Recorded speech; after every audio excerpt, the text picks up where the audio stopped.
everyone. Thanks so much for coming to our best practice event this afternoon. I'm Jennifer Marin. I'm the community manager for the ICE practice upstairs. I sit in the MaRS Commons. So I'm here to introduce our speaker today, Hessie Jones. So I'll just give you her bio. So Hessie is a seasoned digital strategist, a marketer, a writer, a podcaster, a social media addict, a wife, and a mom. She's the CEO of Our Company, which helps companies realize the value of social business by taking social media to the next level while continuously exploring the bleeding edge technologies and how they impact the future of marketing. Hessie has over 13 years experience in the technology sector. She's held management positions for top ad agencies, including Ogilvy, Rapp Collins, and Isobar Digital.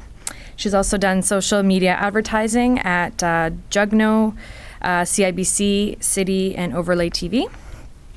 She's also had some startup experience with launching successful launches such as Yahoo Answers. We were just talking about that, actually.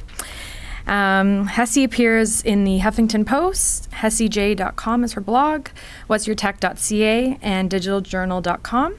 She's also part of a weekly podcast called Marketing Geeks. She's an active blogger, writer for the Post and Digital Journal and What's Your Tech. So without further ado, I'd like to introduce Hessie Jones. Hi, everyone. Hello. Okay, so before I get started, I just want to get a lay of the land in terms of people who understand social media beyond Facebook and Twitter, because I don't want to, this is not a basic presentation, but it is talking about business sustainability. So do people, so I would say, who goes beyond Facebook and Twitter in their understanding of social? Okay. How many people still are trying to grab a hold of what social is and how it's going to impact them? Are there naysayers within this group? Okay, good. Okay, so I'm just going to give you a 10-second overview of myself, because I've been in digital for about 13 years, 7 years in social media. I actually changed from being a traditional marketer who actually knew how to spin, knew how to sell, to somewhat of a purist when it comes to social media, because I understood that there was this thing happening out there where conversations were being impacted and really controlled and directed by networks as opposed to businesses. And I really wanted to understand what community was like, not from the side of the company, but from the side of the individual out there. So that's when I started really diving deep into what social was about back in 2006. Okay, so this is my company, ARC. Okay, I'll tell you a bit about it later, but I'll tell you why social media is sustainable. Okay, this is not a fad. Everybody thinks it's a fad, but really it's actually coming to the forefront right now because of changes that are happening in the world. We're on the verge of a major disruption. Okay, it's happening already. It's happening globally. You're seeing it in the world from the perspective of austerity in Greece, in Italy, in Spain, where these companies are starting to rationalize. They're starting to realize that, you know what, we can't sustain the type of economy that we have right now. And unfortunately, what that's doing is that rationalizing across the board means that it's impacting jobs, it's impacting budgets, and it's impacting healthcare, education. Okay? In the US, this is the biggest thing that's going. This is the biggest world power has a $1.3 trillion debt that they're trying to cut within 10 years. The fiscal cliff has been the biggest, I would say, topic in the last couple of months, because people are realizing that if the US fails, everybody's going to fail. And I'm sure you've seen the news about the sequestering, the government cuts that are happening across the board. What this is doing is that it's impacting budgets, it's impacting dollars, it's making companies a lot more accountable. Okay? And so this is the funny thing about that is that, okay, everybody is starting to rationalize from a financial standpoint, and yet stuff like this is happening, where we actually were born in an age where there was mass production, mass communication. Now everybody has a TV, everybody has cool shoes. Now we're getting to a point where companies like Nike are starting to realize that the differentiator in the future is about mass customization. That means taking an object and customizing it to the point that the customer gets what they want, where they want, when they want, to their specifications. Take a look at your cell phones.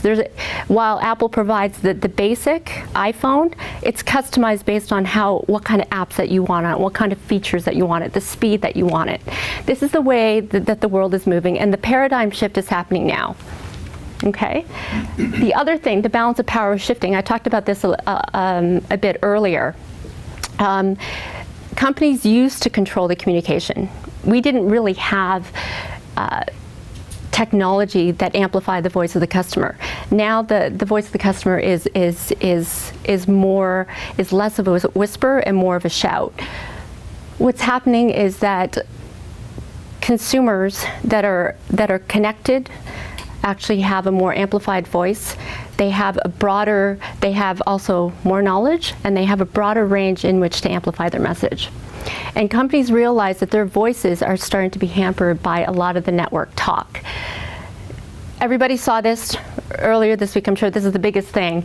Employees really have no loyalty. And this happened when I was at Yahoo. This happened twice. The peanut butter manifesto that came out, as well as, I don't remember the other incident, but somebody leaked this where it basically says, Yahoo, for proprietary confidential information, do not forward. Of course you're going to forward it, right? So somebody leaked information to Kara Swisher of Boom Digital. She gets all the leaks. She's pretty lucky. And they basically, where employees are angered and they're frustrated about changes that are happening in the company, and they know they have no recourse to do anything about it. They leak information to the media and let the networks decide what to do about it. And they use the media and use the amplification of networks to actually put companies in their place. And this is still a very, very strong topic. Regardless of whether or not you actually work at Yahoo and you understand why it's needed, the media is actually spinning their own story. Okay?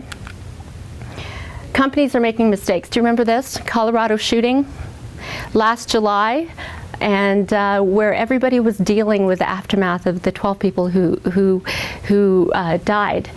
The NRA, this is the official Twitter handle, the American Rifleman, actually said on that Friday, "Good morning, shooters, happy Friday, any weekend plans?"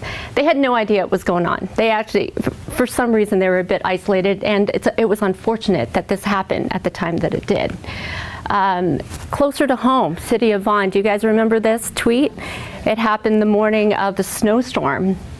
And a person actually tweeted this out by mistake on the City of Vaughan account. The funny thing is that the City of Vaughan closed down the account for 2 hours because they didn't know how to deal with the number of people that were actually attacking the account. It was an honest mistake. Unfortunately, they didn't know how to deal with it. Okay. So reputation is increasingly vulnerable. So where companies are actually making errors, we actually have less control because we have hacking going on. And this happened in the last week, where a hacker took over the Burger King account, changed it to McDonald's, and started posting really awful stuff about the company. You guys know about this, right? They even took over the Twitter page and the header, where they actually had Fish McBites. Look at the description. You just got sold to McDonald's because the Whopper flopped. Freedom is failure. McDonald's. Okay, so this kind of stuff, and people are starting to figure out that it's really easy to hack accounts. It happens all the time. You as a company have to realize that you're just as vulnerable as anybody else. From a security perspective, Twitter has to figure this out. From a company perspective, you have to know how to deal with it when it happens. Okay? Same thing it was funny, 2 days after, another hacking occurred with Jeep. The great thing about this is that once Jeep and Burger King were able to resume control of their accounts, they started tweeting each other and saying, "You guys okay? You're all cool." And it was great from a PR standpoint. And even Burger King got about 30,000 more followers as a result of the incident, because people start to see them as a victim as opposed to a perpetrator. Okay? So this is something that everybody's saying, marketing is dead. Why is that? Because you cannot fool a customer anymore. You can't. They have so much information that there's no way that you can market or sell your product effectively in this day and age. The customer is in control, as I said. Value is the new norm. If you can't sell a product, what do you do with a customer? You have to provide value. Where it used to be the value came from the consumer to the company. For example, I used to work at a bank. If you did not give me as CIBC, let's say, $15 in revenue a month for the fees that you paid for the accounts that you held at my branch, then you had no value to me. You as a person who had a credit card, we had the terms transactor as well as revolvers. They hated transactors. Those are the people who paid off their balance every month because they paid no interest to the company. They loved revolvers who would carry debts on their accounts so that they could pay debt back to the company. Those are the people that provided value to the company. That has changed. Now the customer is demanding value. So how do you provide that? And at the same time, that value has to be sustainable. So if you lose customers, now you lose reputation, and that will in turn hinder profits. There's no direct line right now to profits. You have to do the value thing in order to actually make your business sustainable. So we're moving from mass marketing to mass engagement at an individual level among millions at a time. Does that make sense to everybody? We have to do this, and the biggest thing that's happening in the next, let's say, 5 years is this thing called engagement at scale, where you have to figure out how to use social, not even social, I think that the idea of communication to your customers at a level where you'd be able to engage, not necessarily with all of them, but in aggregate, get them to understand what your message is, okay? So I wanted to put up this slide. It's really heavy, but I want you guys to understand why I'm talking to you about this. As a startup, and I've been in 2 or 3 different startups, I understand that we are squeezed for marketing dollars. We have no money. When I was at Overlay TV, I think I was giving like $100,000 a year for marketing.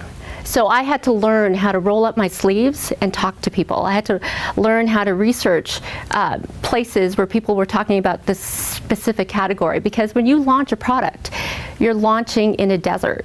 Nobody knows who you are. They have no idea what you offer. How do you start building your voice? And it takes a lot of effort. It takes a lot of tools, right? And social, the way social is going, they have all those tools out for you, and the cost is pretty nominal. In exchange, though, the employee effort has to be there. And when I talk about understanding, it's really understanding how you engage in social, right? You have to want it. Because I'm finding that if companies actually don't know how to do it, if they don't want to do it, they're not going to do a good job of it. Okay, so desire needs to be there, and with desire comes consistency. Analysis is important because there's so much information out there that there's a way to actually take that information, distill it down into, so what are the implications for my business? Now, can I use that information for lead generation, for partner development, etc., to improve my product and to improve my product overall? Okay, engagement has to be there. So these are the benefits that you're going to get. The more you do this stuff, this is a litmus test I actually use. For every company that I work with, the first thing I do is search their name on Google. And then I search for I hate this company, if it exists, depending on how big they are. They may not be big enough to actually rank on Google yet organically. But the more you do the stuff that you do in social, the more that you'll actually start to control your message. And Google actually rewards a lot of companies for the stuff that they do from a social perspective. Your visibility is going to be enhanced. You don't even have to pay for pay-per-click search marketing as much if you do this stuff right and you do it consistently. Thought leadership development, and this is about the value that you're going to add. And a lot of the stuff I'll show you later will give you an idea of how to add more value. Leadership development is important because if you're going to sell a product, you have to tell people why they want it, right? You have to give them best practices. You have to give them information about you have to know them, their industry, their wants, their needs, and how your product can actually help them be successful. Okay? Comprehensive market insights. I always say, and then this works, I guess, also with the competitive intelligence. Marketers don't have to guess anymore. The great thing about all these social media tools is that your market is going to be defined for you. Based on what people are saying, you can define your customer. You don't have to use demographics, age, gender, etc. The market that's talking about you is the market that wants your product. All you have to do is figure out how much more they want your product based on surveys, based on engagement. There's so many ways to connect with these people. Okay? Once you start to increase your network, you'll start to find opportunities to co-partner with people. You'll find revenue opportunities. You'll find amplification opportunities. In the last year or so, I actually got a little bit more embedded on the community side, where a lot of the people who've been doing this for years introduced me to communities within Facebook groups, within Triber, where these people, if you talk about engagement, they talk about the most inane niche things, like, for example, there's one community that only talks about knitting. It's insane. They swap colors, types of fabric and yarn, everything. But they talk about other things as well. The funny thing is that somebody posts something, you will get immediate engagement from, let's say, 2 or 3 people. That thread can continue on to probably, let's say, 15 or 20 threads throughout 2 days. And that's consistent because that network, they all know each other. They probably have never met each other online, but they do know each other intimately, and they know that they can turn to each other when they have a problem within that category or more broadly, because they get to know each other a little bit more. One thing I've also found, especially from a startup perspective, you build for the market. You figure out what they want and you build based on their specifications. So from a product development perspective, use focus groups much earlier in the process. Engage with people that you know that have companies that could be the potential market for your product, okay? And tell them what works, what doesn't work, what they want to see, and iterate based on those, based on their feedback. Okay, we talked about competitive intelligence. This is core because everything is out there now. You don't actually have to go deep and find competitive information, and pay for it. It's out there, and companies are willing to give that to you. Client retention is probably the biggest thing because the new age of marketing isn't really about acquisition. It's about organic acquisition based on really, really good retention of your own customers, because word of mouth is what's going to actually come out of really, really good customer service and customer relationships. Okay, and at the end of the day, this is about sustainability. So if you think about spending $100,000 a year to acquire customers and then maybe $50,000 of that to actually retain them, you don't really have to do that anymore. If you can do it properly through social and create a department that actually does it right and does it consistently, then you will keep those customers forever. Okay? So conversation data is abundant. Everybody knows about this thing called big data. It's a misnomer. Big data is there, but the analysis is what's key. The information that's out there from a conversation perspective shows that the well of data is actually making possible the idea of actionable decision making. You can now take a Twitter stream and create a word cloud out of it so you know exactly what people are talking about for your product. there are companies out there that are trying to create actionable information from data so that you can, in a moment's time, decide how you're going to use that for marketing, for promotion, for PR, whatever. And it's not only about acquisition, it's also about reputation management, okay? David Armano of Edelman said this, and this is what's going to be happening in the next couple of years. Technology can help us listen to everything that's being said about ourselves, our company, our brand, but finding that one key, that game-changing insight in a sea of chatter, and then actually doing something about it is another story. And this is why a lot of technologies now, whether or not it be influence management, workflow analysis, intent understanding, all those algorithms are pointing to this. So they're trying to get people to take this big data information and create some kind of implication for your business and be able to serve that implication to you within minutes, within hours. Okay? So you have to control your message from the beginning. We talked about reputation. You cannot be reactive anymore, especially when you start growing your company. You have to be able to control the message from the start. I mentioned this earlier. Dell was one of the first companies that actually experienced this. Everybody knows about Dell hell, right? It only takes one guy who had a bad experience to actually amplify, his experience in social networks.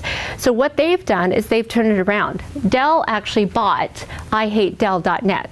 Nobody owns that now. That's Dell. They want to rank high organically from all the negative sentiment as well as the positive sentiment.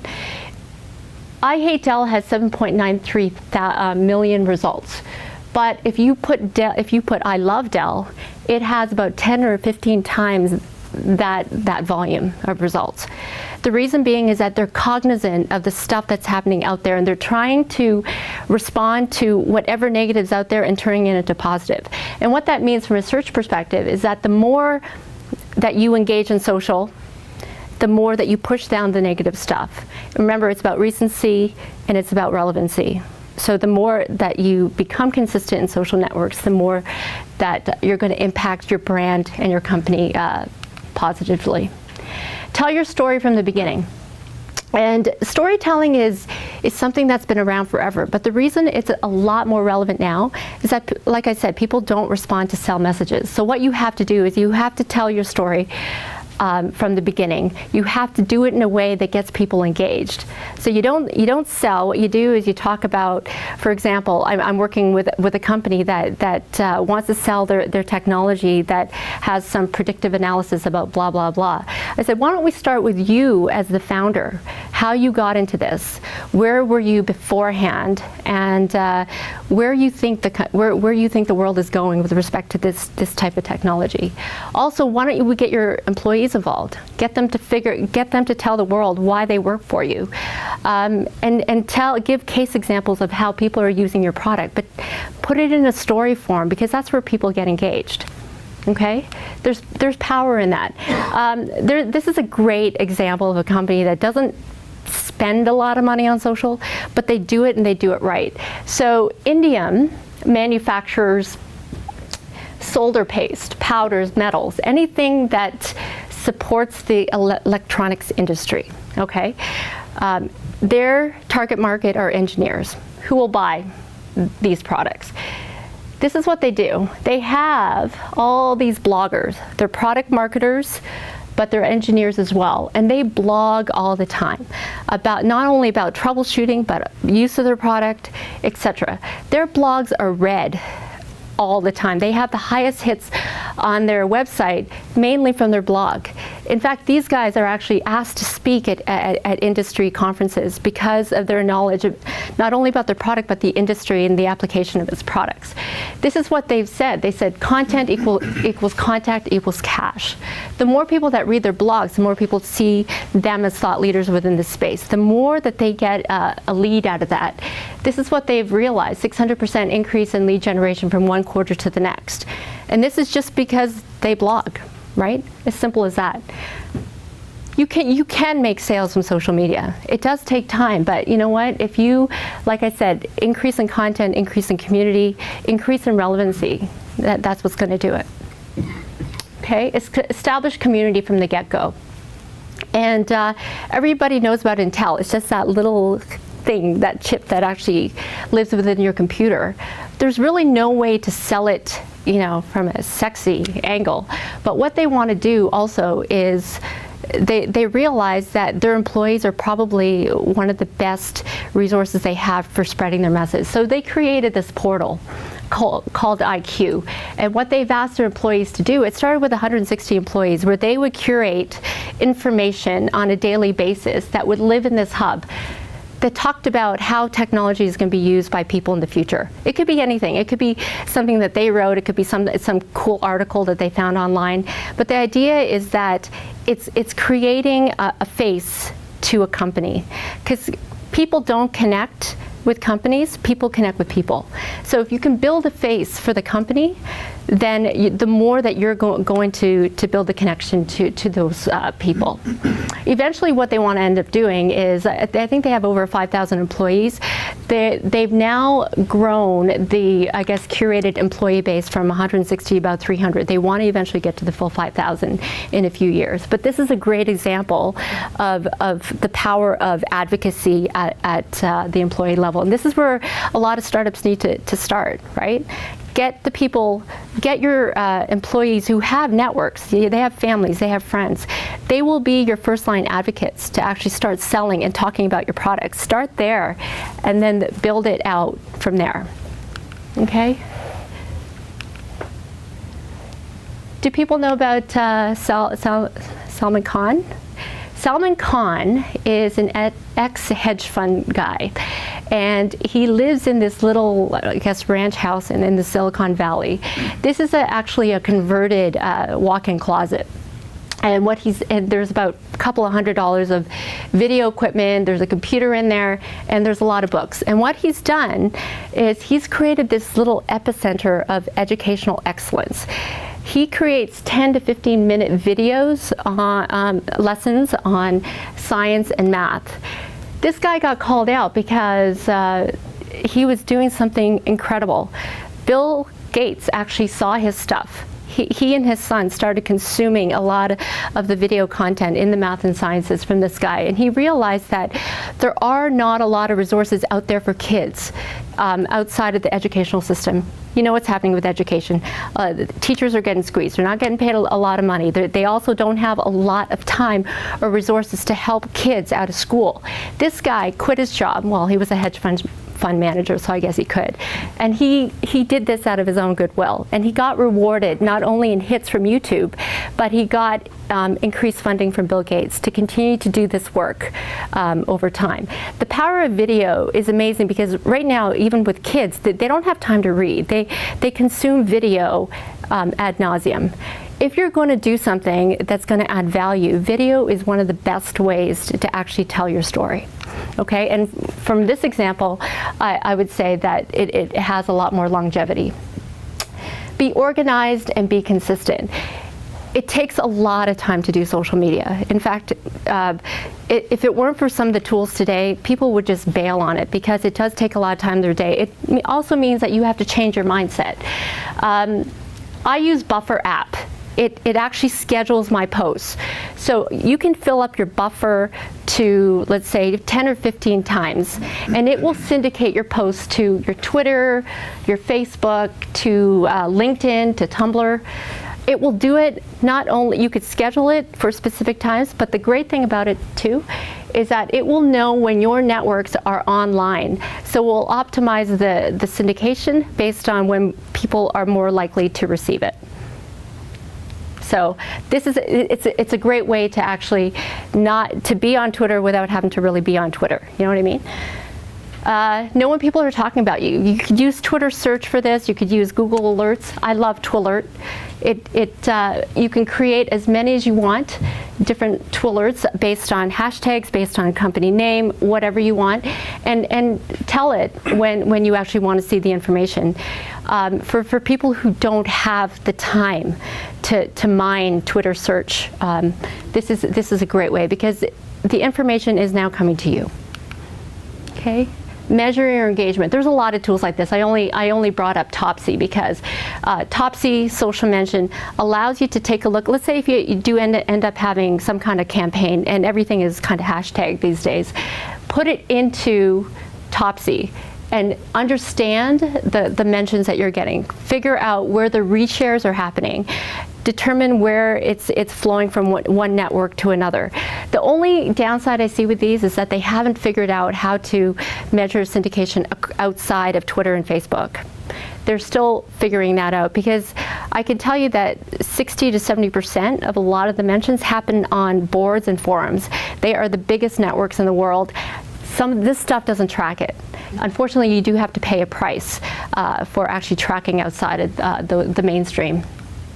Okay, and determine the health of your tweets. Now they have stuff out there like Clout and Cred and Peer Index. It's okay, but if you're taking a look at how healthy your tweets are, go to Twitterland. It will tell you who are the people that interact with you most, what type of content has been viewed and has been engaged to the most, and it will give you a tweet distribution to actually give you an idea whether or not your tweets are links, if they're engagement, if they're replies, and this will give you an indication of how much more you should be engaging. Okay, so use it as a benchmark to figure out how better you can be on this channel. Be interested in interesting. A lot of companies struggle with this. Content is probably the hardest thing for people. I take an example of Jesse 3. Everybody know Jesse 3. They have they're an agency out of the U.S. that does these amazing infographics. And from the time they launched, they actually transparently put their company online. They showed interesting images about what people were doing on a day-to-day basis, images about what their office looked like. If they're moving, they tell people about it. They were that transparent. And if they're playing jokes on each other, they would let the world know. Not many people can do this. And the thing is, if people see this type of culture that you're creating, the more that you gain favor from a perception standpoint, the more people want to do business with you. Okay? Everybody know about Threadless. Threadless, this is a great company because they started out with a $1,000 investment. But in order for them to grow, what they end up doing was really taking a look at what sells. So instead of creating designs and a bunch of t-shirts, they actually created a crowdsource system that allows people to submit their designs. And then, so let's say in a given week, 1,000 people will submit their design. There would be a panel of 10 people to actually decide which designs actually they want to go forward with. And then they would create t-shirts. For every t-shirt that was sold, that designer would get a commission. If they had to print another batch because that was so popular, they actually rewarded that individual by giving him priority on design for future products. They actually create almost like a just-in-time type inventory within their system, but what they've allowed themselves to do is to grow smartly based on consumer demand. They literally don't print the t-shirts until they understand what the demand is for that, and that's the value of being a startup, is understanding who your market is at the moment and building to the market need. Okay, target smartly. This stuff has been around for a while, especially on Twitter, but Twello Listorious allows you to look for people based on their profile or propensities, okay? Listorious actually also lists, where people used to create lists of, let's say, the 10 best social media people, the 10 best chocolate makers, whatever. You can actually follow a list now, so that because it's curated by individuals, you will get only the best people within that category. But it's also changing. Remember, from a blog perspective, AllTop actually aggregates all the blogs in the world for specific topics. So if the best engagement, I think, from a user perspective, are blogs. 60% of all engagement and awareness happens on blogs. So you need to use things like AllTop and Topsy to do that. Where we look at LeadSift and Enmodes, these are two new companies. There's this new way of thinking about conversations, and it's called understanding intent, where it's not keyword based, it's really understanding the meaning of sentences. And what these two technologies have been able to do is actually take a sentence and actually extract its meaning. So it's a ground up approach as opposed to a keyword approach. So if somebody is interested, let's say, somebody's thirsty, and then your client is Coke. How can Coke capitalize on somebody's talking about their thirst needs, right? And they can distinguish between what's aspirational and what's within the purchase funnel. Because somebody's saying, I want to buy a car, they don't really mean that. They may be frustrated with their current car, but what these guys allow you to do is understand context around that. And so the future is not about just targeting conversation based on keyword. It's now really understanding what people are saying within those sentences. Okay, know your audience, and this is important because a lot of companies have tried to hasten social. They tried to buy their fans. If you do this, there are a lot of applications out there, like the fake status as well as Social Bro, that will allow people to look at your handle and know whether or not you have a certain amount of inactive or fake followers. So it's very important that if you're going to do this, don't buy it, just do it organically. I know it takes a long time. Be relevant. So we talked about content. Content is important. From a curation standpoint, the easiest and most efficient way to do it is to use applications like Scoop It or Curated By. It's very much keyword based. It comes to your email when the curations happen. You can actually take, for example, I use Latest Technology News. That's one of the ones I curate. I also do one for chocolate. But put in every single keyword that's in there. It will mine through YouTube, Google, Twitter. Pretty much when you index Google, you index everything. It will go into blogs, and it will actually put together the most relevant pieces of content that are out there. And you can literally tweet. When you get the content, you can decide to junk it or you can decide to scoop it. Once you scoop it, you can share it. You can syndicate it back to your LinkedIn, your Twitter, your Tumblr, your blog accounts as well. One of the most efficient ways to actually get. And you can also add buffer to this too. So if you don't want the content to go out now, but you wanted to schedule it at a future point, you can do that. Yes? We've got to leave. I didn't mean to be rude. It's got to be somewhere else. That's okay. Sorry about this. That's no problem. And by the way, ask me any questions during this process because I don't necessarily want to be like one way. The other way to curate content is to do it through companies like Storify.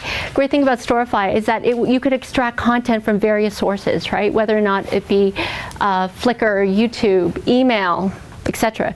This tells a more comprehensive story. The reason I love this is that a lot of people are starting to do this when it comes to even I think the Egyptian crisis a few years ago. Somebody was able to compile a list of stories, not only from Twitter but from Facebook, from all these different platforms, and do it in what's it called? In order of the events that they occurred. So it actually really gives you a good story of what's happening. Humanize. This is probably the most important thing, because there are a lot of companies out there that say, it's like that Indian company that sold Solder Paste. nobody's going to really want to talk to us because we make something that's like really boring and inane. But you know, if you look at a company like Lockheed Martin, these guys are in the business of war, okay? They create security products, they create space products, they develop weapons. You know, how inhumane can you get? But they've been able to humanize their website by actually showing how each of their products were created. They created a story around the development of their products. They've put in powerful images about how each of their products has impacted society. Right? It's amazing. The other thing that they've done is that they've created a blog among employees of Lockheed Martin about engineers who've said what their challenges are that they face on the job every day, why they work at Lockheed, and why Lockheed is the place that they think is going to lead from an engineering perspective. Hi. It's just a manipulation, though. If it's not, they're manipulating social for their needs. Not necessarily. Like how can you not? All you're trying to do is change the story about what people perceive Lockheed Martin to be. The idea is not to manipulate. The idea is to bring the people into your company. Potentially, but remember, you could potentially say that. But I think from this standpoint, if and I'll give you an example. McDonald's did exactly the same thing. They created a campaign and they said, "Tell us give us your questions. Give us anything that you want to hear about our products." And some of them were really, really hard to hear. Like, is there such thing as a company called 100% pure beef? Seriously. And they answered all those questions, and they did it in honesty. What they're doing here is they're trying to, for companies like this, they are trying very, very hard to not make it look like it's being spun. That's why there needs to be a certain advocacy at an employee level. And I understand what you're saying. It needs to change, and a lot of companies have to get there. I disagree that what McDonald's did wasn't brave, but I don't believe they did it because they were trying to change because they're a better company. It allows them to sell more.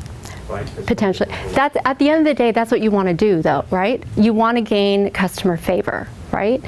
And if you can do that in a way that provides you to bring some insight into the company, then they're going to go for it. So which was that marketing? Because you said marketing was dead. The new age of marketing is social, but it's to do it in a way that increases collaboration, that reduces spin. That's what I'm saying. And you're right. The companies are still trying to get it, but they still employ high paid PR people to manage the reputation along the way. But it's starting to change a little bit. I hear what you're saying. Okay, this is one of my favorite stories. A friend of mine, Andrew Jenkins, had told me about this. Harry Winston is a little boy who actually created.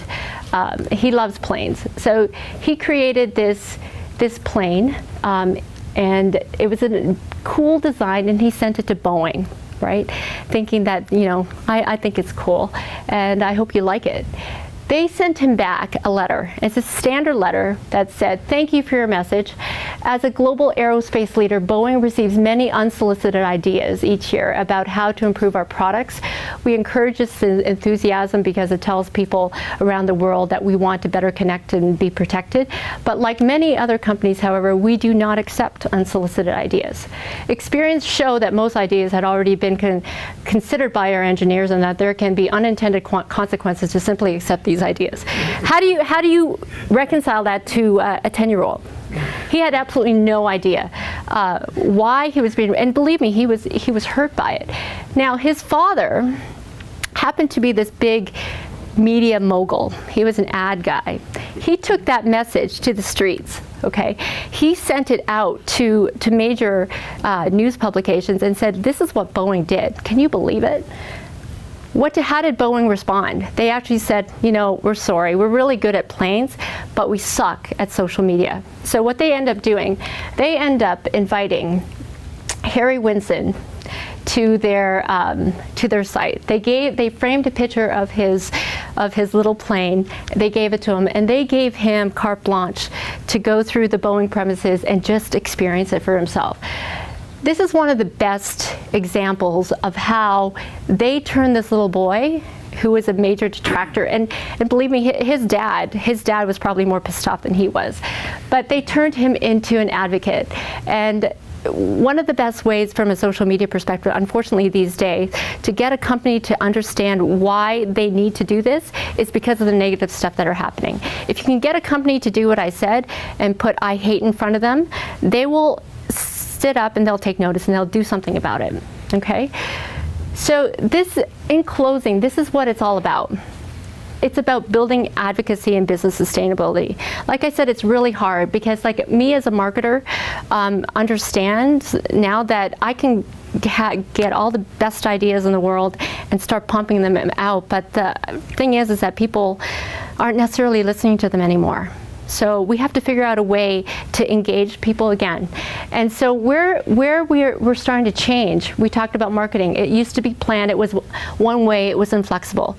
If you had a campaign running, nobody knew how to respond to that if somebody said something very negative about that. What we've turned marketers into are beasts now that are a lot more hyper responsible in dialogue. They have to respond to stuff that's happening out there. They have to. The Oreo commercial, the Oreo spot at the Super Bowl was a great example, because what these guys did, they took advantage of the blackout that happened on the field, and then they started tweeting and creating content around it in real time. Right?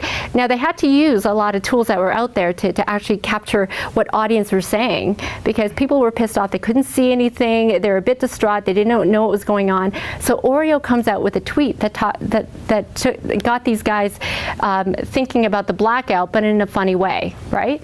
So those are the types of things that marketers have to do. They have to really, really leverage the insights that are out there.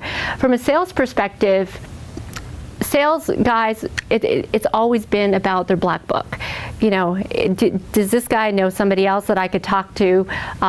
Who else can I look to in LinkedIn? There's really been no interaction. And now if you actually look at the insights that are out there where people are actually asking about a company or a product, they can mine those insights and they can look to those for lead generation. Okay? Customer support. Customer support has to be always on. We know that it's moved from customer service on the phone and email to something that's a little bit more nimble. It's 24 hours. It's Twitter. It's Facebook. It's wherever the customer wants it to be, and it has to be always on. And all these are underpinned by the data that's coming to them, so that they can disseminate the information not only to marketing, but PR, to product development, to customer support. Okay, so even from a feedback perspective, you will get feedback 24/7. You may not know what to do with it, but the technologies that are out there right now will help you make sense of it and will bucket it based on the relevancy to your business, so you can act on it almost right away. Okay, and that's it.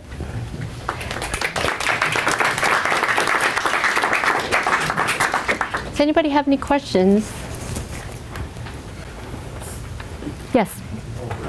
You kind of summarized it as social CRM, and I wonder if you have any thoughts about like VRM, which to me kind of takes it a step further, like vendor relationship management. I didn't know what VRM was. Okay. Yes. So CRM is, so when I talk about social CRM, it's all the constituencies around a company. So it's the employees, it's the employee's family, it's about the vendors, it's about all the stakeholders, right? And so where stuff like this is happening outside of the company, inside of the company, you need to be just as nimble to receive communication from a vendor perspective, because if somebody, let's say, has a product complaint, right? You need to be able to bring that to the product department and say, you need to improve this. That's going to impact, you know, the people that actually provide the inputs into that product, and it could be vendor related. So the line of communication between the product department and its vendors has to be just as streamlined as the communication that's coming in from the customer. And there are tools out there that allow for that. I don't know if you will believe it, but in the next 5 years, email is going to be dead. Everything is going, well, that's what some people say. My belief is that, like right now, email is a time suck. If there's a way that you can manage communications based on a specific project all in line, so that your attachments, everybody relevant to that stream, stays within that conversation. There are tools that do that right now. Okay. Hi. Hi. So traditional marketing lasted a few decades, and it had to change and adapt to what was changing. And eventually, like now you're saying, it's dead because it's reached a point where a lot of it is just noise for people. Right. So considering technology moves so quickly, do you see, say a decade from now that the social media will get so saturated that will become just noise for people? It depends. It depends how technology evolves. That's the great thing about social media, is that it is dependent on technology. Data is probably the biggest part of it.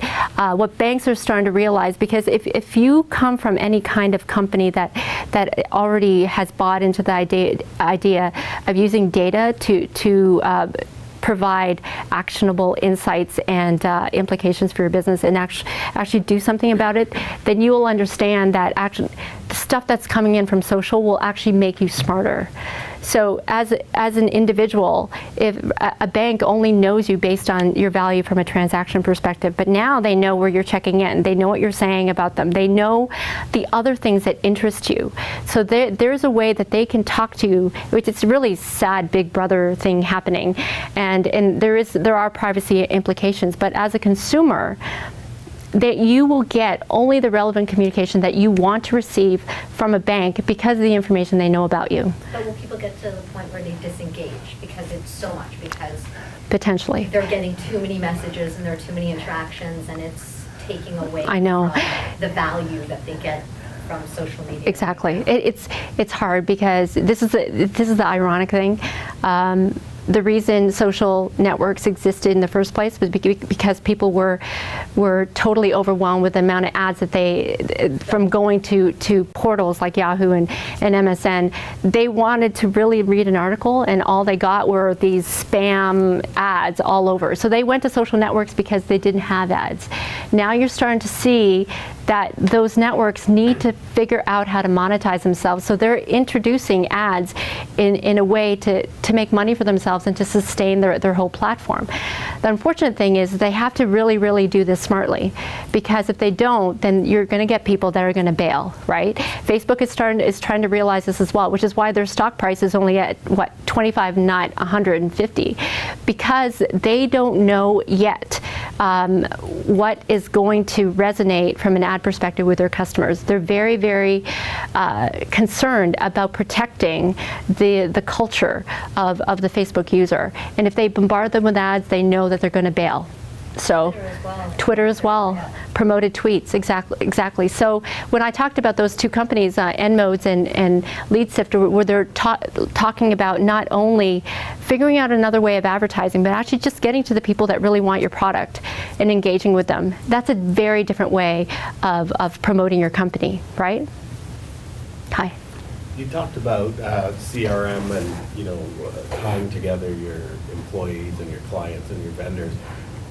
Do you do that all in one platform, or would you change so you'd have a blog for employees or separate areas for those three components, or is it all linked into one?